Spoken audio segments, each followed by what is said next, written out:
Well, Jason, before we get to the forecast, the Celtics just won Game 7 in their playoff series today. They solidly defeated the Philadelphia 76ers in a must-win game. Final score was 112-88. Celtics will play the Miami Heat in the Eastern Conference Finals. Jason, I know they play basketball indoors, but a good day to do anything outdoors today. Yeah, unless you have the pollen issues. Right. Other than that, it's just perfect. I mean, we've finally earned, after a rough start to things here in spring, but now we're all good. How about a look outside? There it is. I mean, Sam just said it.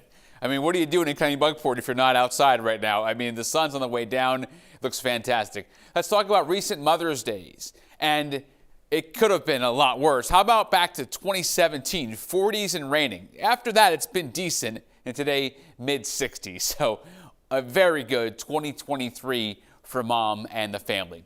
A bit chilly overnight, but not as cold as it was this morning that started Mother's Day.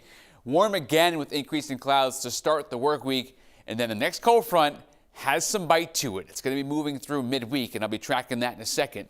Satellite and radar is all clear. All the rain from yesterday long gone. Strong land breeze, so it's cooler up north and warmer along the coast. A downsloping breeze off the mountains dries things out. It also warms things up along the coastline. No sea breeze, and that includes down east. Eastport's at 57, 62 Cherryfield, 63 in Bar Harbor. So it's mild, and you're going to see a lot of H's here on the map. Well, high pressure, we're high and dry all over the place, and we'll get a piece of this warm air to come in from the west here in the hour-by-hour forecast tomorrow. But for tonight, nice and clear, nice and dry, 40s up north, 50s. I don't expect any frost tonight at all because we'll have a little breeze and also not as cold.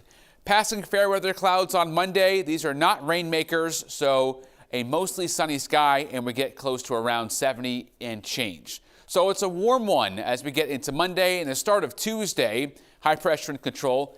Here's a front, though, on Tuesday morning up north, dropping some rain and bringing down the big chill into Wednesday. Yes, chilly Wednesday with temps nowhere near the 70s to 80. And here's a snapshot of the wind on Wednesday. Another land breeze, strong breeze out of the northwest behind that front Wednesday afternoon. So it's going to be cooler, as you'll see here in the hour by hours. Tuesday, 70s, and then look at the chill Wednesday morning, 31 Rangeley. So now the growing season hasn't begun in the mountains, but still there will be frost south of the mountains, I expect. But it probably doesn't happen until Wednesday night because that's when the wind's going to die down and you get the radiational cooling as the heat goes back to space. So we're not quite done with the chill just yet here in spring. Small craft up, wind out of the west for tomorrow. That's a land breeze again tomorrow. Next several days inland, you see what's happening. A run for the 80s, falling just short for the most of us. Tuesday, showers return.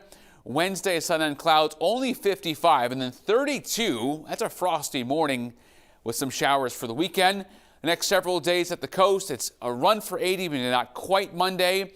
Quite warm. Remember, these are 2 days of a land breeze, so that's going to keep things mild. Front gets in on Wednesday. A frosty morning, potentially even at the coast Thursday. We have to watch and see about the wind. And then don't cancel your plans for the weekend. Right now, I just have a few showers.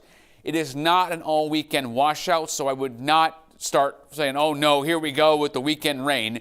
And you can wish Mom all the best. Your mom, picture of you and your mom on the Facebook, the socials. Sam and I are going to be putting the sunset pictures up pretty soon here. Oh, yeah, especially with those temperatures like that. And Jason, like you said, I think a lot of eyes maybe gravitated towards next weekend, but we have plenty of time to, perfect that forecast. Yeah, and I will also say on Monday we're going to have some more wildfire smoke coming down from Canada, so that's going to be a factor into the sunsets Monday to Tuesday. Gotcha. All right, Jason, good point there. Thank you.